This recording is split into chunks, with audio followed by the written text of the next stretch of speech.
All right. Hi, everybody. Welcome to TMF Week 2025. Another great conference, another great year. So thank you very much for joining us. My name is Barbudin. I'm part of the sales team here at Montre. I'm very excited to be here. I'm honored to be the host for today's session. I have a dear colleague or former colleague of mine, Oliver Pierce, will be joining us. And just wanted to kind of touch base and do a little bit of housekeeping before we kick things off. Let's do a quick check. Can everyone see the presentation and hear me clearly?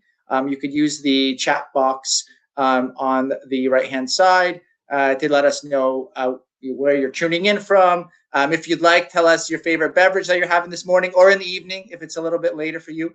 But it sounds like people can hear me. They're answering some questions. Another round of housekeeping. I wanted to make sure that you guys know that all the TMF sessions are recorded. So you'll receive access to both the recordings and the slide decks at the end of the conference. So not at the end of the session, it's at the end of the conference itself. So it'll be on Friday sometime in the afternoon, evening. I also wanted to let you know that every attendee will get an attendee or attendance certificate for the full TMF week experience. It's really great and perfect for showing off what you've learned throughout this week. Also, please use the Q&A panel also on your right to submit your questions anytime throughout the sessions.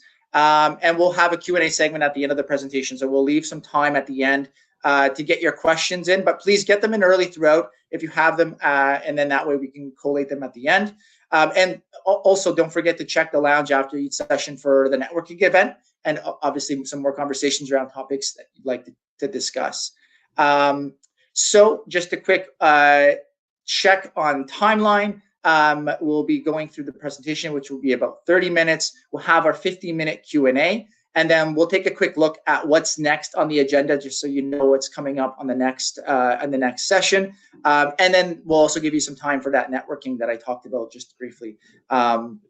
So that's all the housekeeping for today. So let's go ahead and introduce our speakers. So today's session, I'm really thrilled to be hosting. And again, we're lucky to be joined by Catherine Novak from Epista. And subbing in for Andrew, we have Oliver Pierce, who is a dear friend of mine and also a former colleague. So very happy to be here and to be able to reconnect with him. So, he's also at Epista, very happy to be here. And with that, I'll pass things over to the speakers to kick off the presentation. So over to you, Oliver and Catherine. Thanks so much. Amazing. Thank you so much, Bart. And I echo the same sentiment. It's great to be back, even if just for a session. Before we get into the presentation, I see that there's a lot of people on the line, a lot of familiar names and faces. So I want everybody to get their cell phone out. I want them to take a picture of the three of us on the screen. Catherine, you can give me some nice thumbs up. Bart, you have to pull some nice little face for me there. And I'm going to do something like this. And I want everyone to take a picture of this. And I want you to take that picture and I want you to throw it onto LinkedIn and let everybody in the TMF world that you are here with us for the next hour and for the rest of TMF week. So hopefully everybody got a picture. Tag me, Catherine, Bart, whoever it is in the session. All right. I think the silly things are out the way. We can get into the serious stuff. Hey, Catherine, how you doing? Hi, everybody. I'm good. All right, so let's jump into some brief introduction. So my name is Oliver Pierce. I'm not Andrew Waite. I do not work at Gilead. I am Oliver Pierce. I work at Epista alongside Catherine. Catherine is, I'll let you introduce yourself, Catherine. What do you do at Epista? So I'm Catherine. I'm a director on our advisory and delivery team for R&D in the US. I focus a lot in clinical and regulatory as my background. And I was supposed to be presenting with Andrew today because I'm also the engagement lead for our kind of collaboration with Epista and Gilead on kind of their clinical operations and clinical records improvement projects. So he wishes he was here today, but happy to have Oliver. So thank you for joining. Thank you for letting me join, Catherine. And we obviously wish Andrew a speedy recovery. I think he's feeling a little under the weather today. And hopefully we can get him back in a session again in the future. But As Bart sort of alluded to, the upfront topic of today's discussion is really around a lot of the work that we've done specifically with Andrew's team at Gilead from an Epista perspective on helping them streamline the TMF reference model, as well as a number of other projects that are connected to this initiative over the last, let's say, 12 plus months. So before we jump into that, Catherine, would you just sort of give us a little bit of an overview of what we'll discover today? What's the agenda? What's on the docket? Yeah, so our plan today it is focused on streamlining the reference model and kind of what that means for a large pharma company. But to do that, we're focusing more on certain areas of just basic TMF management where we have current improvements going on. We've done some wide-scale assessments on process and technology across the areas here under streamlining the TMF reference model, things like the master index and establishing TMF metrics. So we're working on current improvement projects. And then as we go through each of those, we're really focusing on how we can apply the reference model across all of that so that we're following standards and industry best practices and taking more of a long-term strategy approach to all of these different initiatives that all come together, mainly focused on inspection readiness and data-driven oversight as our end goal. Nice. So we'll go through today a bunch of the different projects that we've worked on, some that we've already completed and some that are maybe in progress today. And obviously the reference model, definitely a topic, and the reason why we are in the sort of TMF 101 track on day one, definitely a fundamental topic for people to understand. So if there are folks that are here that are learning about TMF for the first time or they're sort of early in their career, but there's also going to be a lot of interesting, hopefully interesting things for the folks that have been in TMF for a while, not just as a refresher to the reference model, but to see how the reference model really is applying in industry with organizations that are using it today. So let's just sort of do a little bit of a primer here. Catherine, give us a little bit of an overview of what what the TMF reference model is, what streamlining the reference model actually looks like at a high level.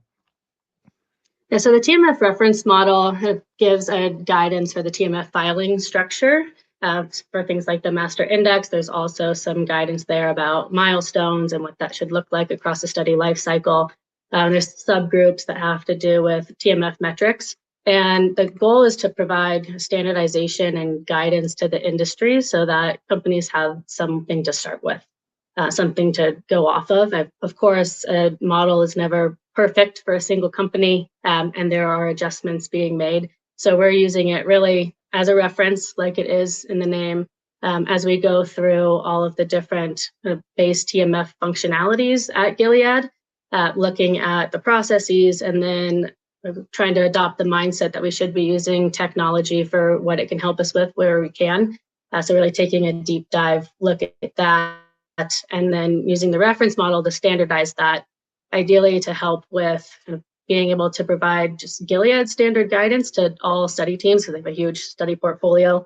And there's also benefits to the inspection readiness with that, having something to trace back to. Even if you do make those adjustments, that there's something to go back to and you have that rationale for change based off of the reference model. And then overall, we can, once we have that all documented and in place, we're using the technology, we can do more data-driven oversight and also preparing the organization for other initiatives like M11 and the digital protocol that are working towards standardization and kind of global harmonization in general. Right. As we start to approach also the reference model version 4, which will hopefully be out in a few years, those changes are going to wrap all of those things together, right? And so that's why I think it's sort of important, or a lot of organizations are looking to focus on that at the moment. And I'm sure we'll unpack a little bit later on, why it's a great place to start versus some of the other areas. Before we jump into the sort of meat and potatoes of the projects that we've worked on, some of the things that I think may be useful for others to learn, I want to kind of take a half step back and talk a little bit about the approach that we've had specifically with Gilead as Epista, being a strategic advisory consulting company that focuses in these areas. Why is a partnership approach the way that Gilead has intended to move forward, and what are some of the things that we're seeing as a benefit of that, Catherine? Sure. Yeah, I wanted to give just kind of a high level overview of why Andrew and I were going to present together today. So us at Epista, we're a life science consulting firm. We have a lot of expertise in clinical, also other areas, regulatory, quality, but a lot of kind of industry experts in the clinical operations, clinical record space that have been around for a long time, seen a lot of different processes at industries, and with a company like Gilead, who's grown so fast, I think that provides a lot of value, just having an outsider input and expertise in different processes and best practices that they could be following. So it's been a really great collaboration. I'm going to give a shout out to the Gilead team. It's been fun to work with them, and kind of we're driving towards not staying with the status quo and implementing things where we can and working together so Gilead can still have their day jobs and maintain those responsibilities, and we can come in where we can and help move things forward. So I guess in that context, it's really about, leveraging the internal expertise that Gilead has on how their business works, and then sort of pairing that with the type of expertise that we have, which is perhaps broader across more different types of organizations, different types of projects, and sort of meshing those two things together. Yep, exactly. Yeah, every company is different. So they are the experts in their own processes and their requirements and how they're set up. So we're there to help kind of, merge that with how they could be improving with other technologies and things like that. So it really requires collaboration. And it's been fun with all these projects that we'll go over. All right. So before we jump into those projects, let's, for those that are not as familiar with the reference model, why it's important, why it's beneficial to look at using the reference model today being that sort of de facto standard for managing and structuring the TMF. Why do we want to kind of move ourselves towards the reference model, Catherine? Yeah, I think I talked about it a bit, but with any type of model, I think it can provide a lot of benefit to sponsor companies, also health authorities. And then, like you said, kind of keeping an eye on that as it advances towards version 4 and more digital strategies. If you're able to get your systems and kind of your data in place that's aligned to a standard, you're in a really good starting place to be able to align to other companies and best practices, but also long-term, as it changes and things advance, you're already there. So all you have to do is monitor and keep going. I think it gives a lot of efficiency. You're able to know what your processes are across study-wide. For health authorities, of course, it makes it more efficient if you're going from sponsor to sponsor, doing inspections or reviews, and they have similar setups, or at least have documentation back to a reference model for why they've done what they do. It makes those kind of interactions a lot quicker and a lot easier. Yeah. I think what's also interesting, like what I picked out of from what you said there, and this is something that we see all the time as well, is being able to sort of standardize towards a standard taxonomy or data model helps with so much of what we deal with in our sort of day-to-day lives, which is the transfer of content or the transfer of data, right? We all remember what it was like before there were sort of standardized taxonomies, or perhaps people weren't always using the reference model, they were using their own internal sort of index. Moving towards a reference model like this allows us to really standardize, so that whether we're looking at moving from a CRO back to the sponsor, or whether a molecule gets acquired and a TMF goes with it, everything is sort of that much easier to plug in, right, than it would have been if they weren't using that model.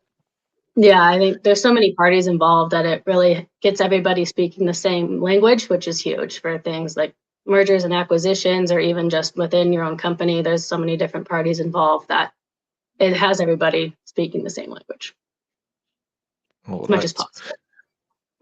As much as possible, exactly. All right, so now we're going to touch on the sort of, I guess, the things that we've worked on specifically with the Gilead team that surround the reference model streamlining process. Walk me through at a high level some of the things that we're looking at here, and then we'll dive a little deeper into each of those items as we go through. Sure.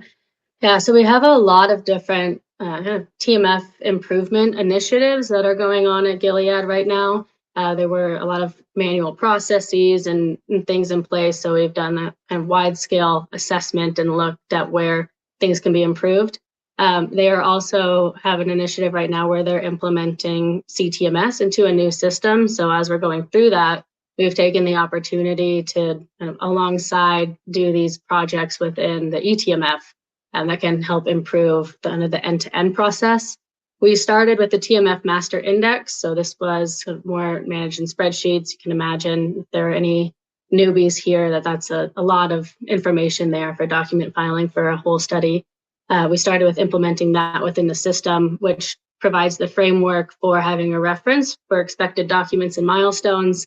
We have improvements going on there. And then as we were doing those improvements in the system, also implementing more of an automated metrics dashboard so that we have visibility into TMF health in more real time without having to do kind of direct data entry and pulling reports. It's just there in a visual dashboard for the end users. And at the same time, standardized quality oversight, so making sure we have all of the processes in place to support all of this, looking at FQC processes and the frequency there, trying to adopt more of a risk-based approach, and then also more of a sub-process, looking at TMF completeness and how we can better standardize that across all teams and also add in some automation. And I think all of that together kind of compiles into a better framework for inspection readiness. So we're also working on playbooks in that space to pull this all together and make sure that it's not, once an inspection starts, everything is frantic and ready. The team knows exactly what to do. They've already been doing everything in that playbook before. That's kind of an overview of what we've been doing, collaborative with Gilead a little bit over the past year. I have 1,000 questions from that overview, but let's jump into the first part, because I think this is sort of the first question I have, right? So the first project that we started to work on was implementing the TMF master index. Like, why start there? Why start with the master index and not somewhere else from a TMF process perspective? I think we start there because it's mostly the source of truth for what you have in your index, what you should have, where it should be, how it should be filed, what type of metadata should be associated to that, and then also with the additional information for milestones, and expected documents, so what you should have at certain points within your study. You need to start there to have your own guidance for what you are expecting your study teams to do. And then from there, you can expand that and look out to the processes that feed the index and end up with the documents in the system and how you can better improve that. So let's walk through this. It's a good place to start. Yeah, exactly. So let's walk through this, because obviously some of this is also probably coming internally from the Gilead team, right? I see here in step 2, there's some overcomplication that was identified. So walk us through the key steps at a fairly high level, if you can, and talk to us a little bit about what our overcomplication maybe looks like, so that others on the line can sort of self-identify. Yeah, I think it's an important balance, right? So you can have an index that's your source of truth that all of the teams can reference back to. But if you have too much information in there, it can lead to confusion. It can lead to people thinking things are required when they're not. And if you don't have enough, you're going to have inconsistent filing processes, and people are going to spin up their own processes and how they do things because they're not being provided enough guidance.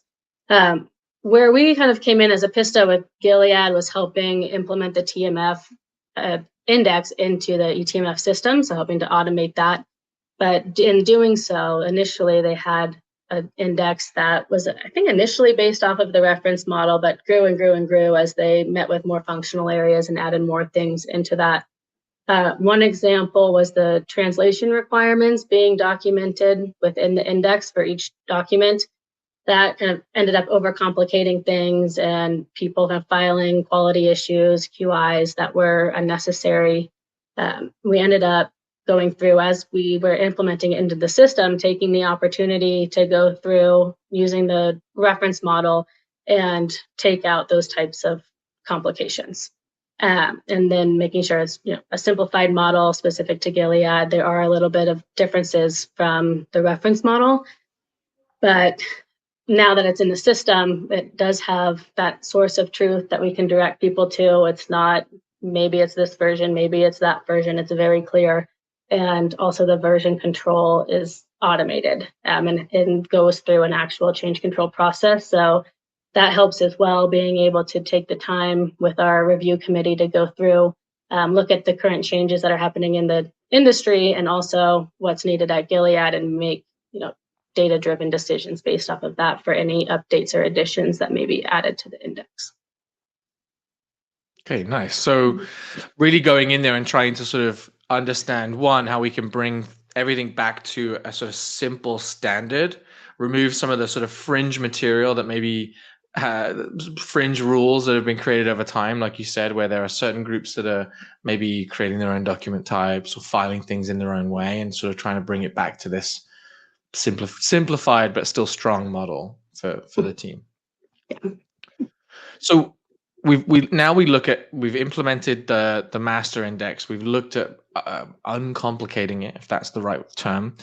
And then we move on to everyone's favorite topic, which is expected documents and milestones. And I feel like expected document lists, EDLs, whatever, insert whatever term you use, is one of those, it's such a hotly contested topic. How do you make that less controversial internally? And how do you tie that to inspection readiness? Because I think that is still a big challenge today. It's a good point. And I feel like whenever this gets brought up, people have emotional reactions to EDLs and milestones. Right. It's really hard, and it's study specific, and it's a lot of documents. It's a large inventory. It's across a lot of different functional areas that you have to monitor. But I think EDLs and milestones are an area that have a lot of potential for improvement in the industry, especially now that we have more of AI-driven tools and analysis. What we had done with expected documents and milestones for Gilead is we started with the master index, so we had that in place as a framework. And then we also had the milestones that had been defined for the CTMS implementation project. So we took those, we referenced the reference model and the definitions as well. And then the expected documents that were kind of suggested there. We also had a suggested template from the Viva system, which I believe was also based off of the reference model. But we used kind of an AI tool to support bringing together all of those spreadsheets to be specific to the milestones that Gilead had defined for themselves, and then use that as a starting point to go through. So we weren't going through kind of blank sheet, milestone by milestone, going into each functional area, blank sheet, asking them what they think they would need at each point. We had kind of a starting point to review and confirm with the teams, and then add in documents, make adjustments as needed. But I think it expedited the process a lot. And then we knew it was kind of based more on kind of data insight instead of just people on the day, which they are the SMEs, and they review and they have provided all the great input to confirm it, but it helped expedite the process a lot. So now we have that template in place, and it will be implemented in the system. But in the meantime, we can also use that to build other tools and help provide more guidance to the study teams. And did you find through that process that it was easier to sort of bring together some of the sort of, connected teams to TMF? You talked about study teams, talked about the sort of maybe the larger clinical organization. Milestones is one of those things that everybody can sort of get behind. Was that a really good alignment initiative to sort of bring these different folks all under the kind of same path? It was, yeah. I think it aligned a lot of the clinical operations and the clinical records group had to be really collaborative with each other for what should be a study milestone versus what should be inspection ready milestone, making sure not to put too many, not to put too little. There's also, Gilead has Kite as their company as well, so we had to consider that. So having that get aligned as well was a good improvement. Okay, nice. Always love to see better alignment. I think that's a fight that TMFers fight on a daily basis. So it's always great to use, project tools like this to be able to do so. All right, so let's move on. So we've nailed the TMF master index. We've looked at milestones and expected documents list. Now we start to look at things on how to measure performance. How do we understand whether things that we've done are actually working? So let's talk about timeliness and quality metrics. Yes, so we had the index, we have EDLs and guidances going to the study teams, and then the next step is to have oversight and make sure that we have real-time visibility into how that's actually going. Are the documents getting filed correctly? Are they getting filed on time? How are the approval workflows going? That type of thing. So we started with the timeliness and quality. You can see this on the left side here are the main buckets that you really should be monitoring for your TMF health. So completeness, timeliness, and quality. Completeness, we have processes in place and that is being monitored, but as it pertains to the automated metrics dashboard, that's our next phase of implementation. What we've worked on the past few months that is live now is an automated dashboard for timeliness and quality. So we went through with Gilead and specific requirements. What does that mean to you? I think we have a little over 10 KPIs now across these two that are measuring things like document timeliness and workflow oversight. The data is being pulled from Viva into another dashboard. There's some transformation going on, and then we have those dashboards live to be viewed. One of the main things with this, and one of the challenges we faced, was determining what the calculations should be for each of these KPIs. You can imagine what document date needs to be used, what type of workflow date needs to be used. A lot of that can be company specific based off of configurations, and then also company specific based off of what you're actually trying to calculate to meet the business need.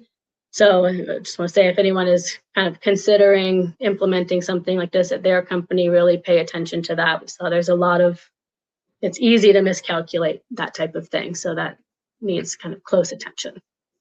Yeah. What I love about this is I think so many people have a hard time putting their finger on how to measure.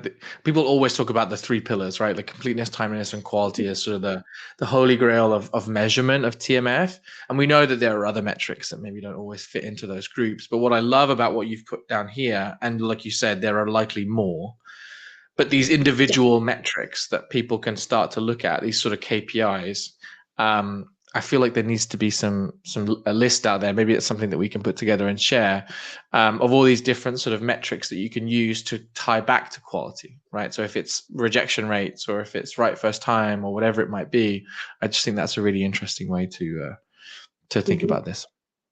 Yeah, I think that's something where the model could expand also to help companies out with defining this. Like, document timeliness, should it be the date the document was filed? Should it be the date the document was received? There's a lot of different opinions on that type of thing too. All right. I'm just doing a quick time check here. I think we're doing well. We've got some good questions coming in, so we'll make sure that we have some time for those. If anybody has questions, please throw them in. We're going to move on to the next subject now, which I think, again, even more important with everything that's surrounding ICH E6R3 around oversight and quality by design. Starting with quality oversight is a really strong starting point, to not repeat myself. Talk to me a little bit about some of the things that we've done there around quality oversight within the specific Gilead team. Yep. So what we're looking at now for the quality oversight is we're doing pretty detailed process assessment for FQC. We're looking at are any redundant processes happening or any unnecessary processes happening. We're looking at where technology could be better utilized across all of that. And we're looking at differences across various CROs with the overall goal of standardizing that, but also taking more of a risk-based approach, using the index to more classify criticality for documents so that we can start building that into the process as well. Just making sure that it's more efficient. And then as a sub-process for that, where completeness is included in those review cycles. It's pretty manual right now. So another project that we've kicked off is to implement more of an automated tool for completeness. So the end users will be able to compare their study inventory report to the expected documents and milestones, of course, make adjustments to that based off of their study. But that will be able to make their process more efficient before we can fully implement EDLs in the CTMS. I think everybody heard automated completeness reporting there, and their ears picked up a little bit. So I'm sure that there'll be some questions around some of the work that we've done there, specifically with some of the AI tooling that we've integrated. All right, so we've talked about starting with the index, then looking at I think it was milestones and EDLs. Then we looked at metrics, and now we've done oversight. What's the last piece? Like, how do you pull this all together now? Like, ultimately, at the end of it, what does that mean for the organization? So I'm calling it inspection readiness now because it pulls it all together. But as we talked through it all, it's really just having an inspection ready process at all times. So we're also pulling together a playbook that can be used for the clinical managers, the study teams, and just the organization as a whole. It's not a playbook for an inspection's happening, scramble, this is what we have to do right now. It's a playbook across all of these 4 areas for what should be done day to day to make sure that Gilead is maintaining a quality TMF, it has good TMF help, and everybody knows what they're supposed to be doing day to day. And it can be well monitored and easily monitored. All right, perfect. So we'll move on to the last slide, I think, or the last but one slide. And this, what I really love about this slide is it sort of shows the maturity levels that an organization can go through, right? Could you talk to us a little bit about what this intended outcome or this model looks like? Yeah, I think it all fits together, right? So as we go through all of these projects and we get these different technologies set up, these different processes in place, we have robust governance, so we have to have additional processes to make sure that these are being maintained. We're maintaining the data quality, and we have the right roles and responsibilities established to keep that going.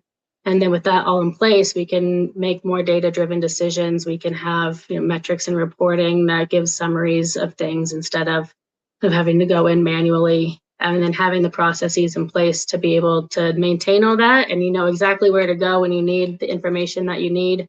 All of it together leads to the fully compliant TMF and organization. That's the goal. All right. I guess we sort of covered this a little bit, but there's a lot of questions, so maybe we can speed through any sort of final thoughts or wrap up and then jump into, there's a lot of questions. So we should try and get as many. So I'll just go quick. And the key takeaways really is to adapt and evolve, I would say. We have standards. They provide a lot of efficiency and guidance, but every company is different. So it's really taking that and looking at your own setup and your own requirements and making it work for you. Yeah. So we get to questions. Yeah, there's a lot of questions here. I think I count like 20 questions. I don't know if that's the record today, but we're going to take it. All right. Yeah, well, thank you so much, Catherine and Oliver. That was a fantastic presentation. I think it had a little bit of everything for the beginners, for the mid-level, and then the experts, I think, as well. It's obviously time for Q&A, and we have some time left for that. So there's a lot, and so let's get started. Catherine, Oliver, I'll let you guys choose what makes most sense to you from choosing all the questions. You might not be able to get through all of them. There's quite a bit, but hand it off to you. I'll try and pick some here. Let me see if I can remember from years past how I can bring this question up. And I've already forgotten. But the first question is from Carol. Hey, Carol, nice to hear from you. Do you advise including your TMF standardizing process journey in storyboards? There's always a storyboard question. I think yes. I think storyboards can really help show the journey and everything that you're currently working on. As we've gone through the TMF improvements, we've done a lot of collaboration with other teams at the organization as well, and we've done a lot of storyboarding and process flows showing that, and I think it helps give insight into what's actually being done day to day for TMF. It's not just an archive, like there's a lot that goes into it, and it's helped get a lot of input that's been needed from the different functional areas and from the leadership teams also. Nice. Hopefully that answers your question, Carol. Next question is from Ferdinand Villanueva, which is such a strong name. I love that. What's the best way to measure timeliness for documents with expiration dates, such as medical licenses? If there was a question that keeps coming, it's this one. That's a good one. And I don't have a solid answer for that. It's actually an exact thing, something that we're working through right now as well. I think it will depend on what your SOPs and guidelines are for developing, documents with expiration dates. Something that we're looking at for how to deal with that is how we're capturing the metadata on the documents. So we have, you could have an expiration date field as well as a document received field, and then it's the calculations on how you combine all of those that will have to deal with the timeliness. And what we've seen is the guidance is given on how to use each of those dates within the systems to the different CROs or the different study teams. If that's not very clear, they get used differently. So we've seen some discrepancies in the metrics, a lot from that and from the process side of not knowing exactly what field to use when. Yeah, and I think if I was just to add on the end of this, because this is one of those things, it's sort of a cheap answer, but it when it comes to what I've seen in these questions around timeliness dates, like what date do I pick and what's meaningful, like ultimately you have to, one, pick something that all of your organization is able to adopt and you're able to carry through. Like if it's just meaningful for one person or one group, it's not really useful. And then ultimately you have to be able to defend it, right? So pick something that you feel you're able to actually achieve, and that is reasonable, and that you're able to defend it should you have an inspection or someone asks a question. So when it comes to things like medical licenses, like we know that there are dates associated to medical licenses, but they may not always be relevant from a TMF perspective, like when that medical license was approved, for example. But it might be more interesting to understand when it was requested or when it was provided or something like that. Let's have a look here. There's a question from Jess. It's long. I'm going to try and paraphrase a little bit. You mentioned the importance of speaking the same language as much as possible. In cases where there's a custom classification that must be used, I guess, for there's sort of nuances, what expectations should there be for eTMF providers to maintain a consistent user experience between custom and established classifications? That's a good question. Yeah, Catherine, go for it. Okay. It's a very good question, and that happens all the time. And I think a data dictionary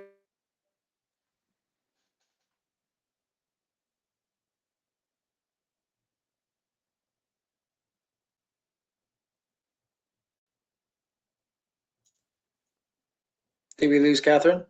It looks like we left Catherine. So maybe I was wondering if it was my internet then, but I think Catherine might be coming back. But Catherine was probably talking about a data dictionary, which I think is a really great place. Things. Oh, here you are. Catherine, we lost you a little bit there, so you're going to have to start from the top if that's okay. Oh, okay. Sorry about that. Okay. So saying, I think for the comments are fine. Data dictionaries. I think you started about data dictionaries and consistent reference. Yeah, I think one way to help with that is to establish a data dictionary. We see that all the time.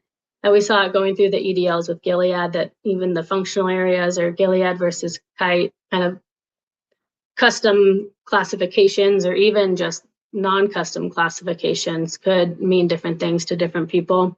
So having a data dictionary in place that defines those things, like it's custom or it's not, and then also the definition on that helps to kind of manage that, I think, especially if it's available to the end users. Yeah, exactly. And I think the sort of vendor question, right, which often comes up is like work with your vendor. Like most of the time, software providers are going to be able to either give you the option to be able to make specific changes that are meaningful to your organization when it comes to expected documents or placeholders or something like that.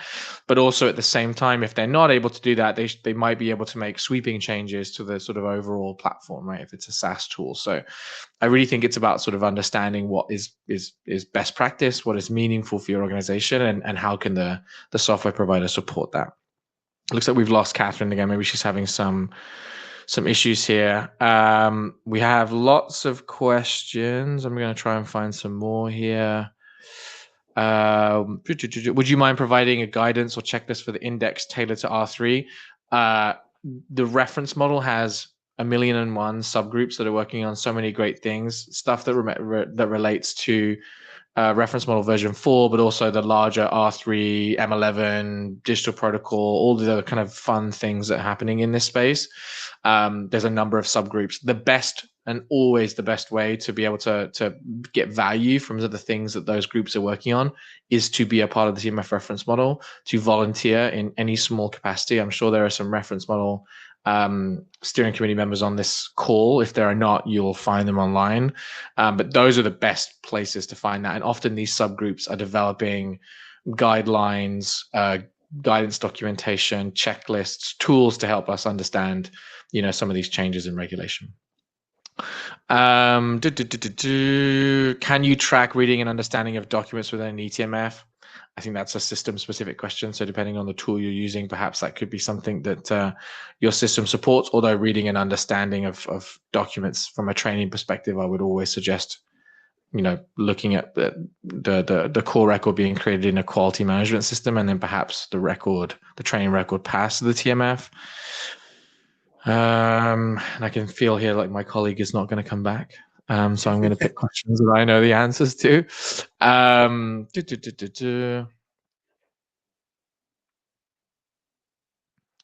just a quick time check, Oliver. We have about 4 minutes left. Yeah. Maybe what we can do is take a note of some of these questions and follow up with the team, with the individuals that have asked them. Thank you for asking so many questions. I'm so sorry that we're unable to answer them all. But there's really, really lots of great questions. So if you guys head to the lounge in about 4 minutes, I'll try and make sure that that my colleague Catherine joins in the lounge, and maybe we can have a little bit more of an open dialogue about some of these topics. But and there's other avenues too, like if you want LinkedIn, if they wanted to send you a message, or Catherine to get some of these questions answered as well. But networking lounge would probably be the sweet spot, given that everyone's going to be there and it's going to be fresh in your minds. All right, so ultimately that brings us to the end of our session. Huge thanks to Oliver and Catherine for all your insights, all the details, all the information, and obviously for joining us.